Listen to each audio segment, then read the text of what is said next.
తిరుమలలో ప్రతి గురువారం రాత్రి సమయంలో ఏం జరుగుతుందో మీకు తెలుసా? చెప్తాను వినండి.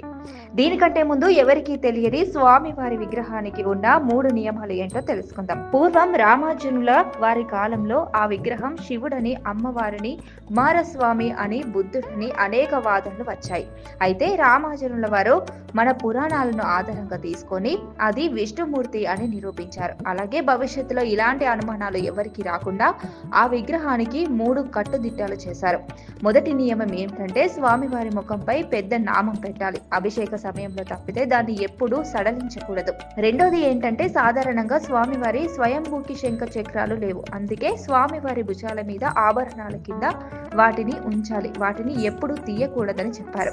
ఇంకా మూడోది ఏంటంటే స్వామివారి వక్షస్థలంలో ఇరువైపులా అమ్మవారి విగ్రహాలను ఉంచాలి.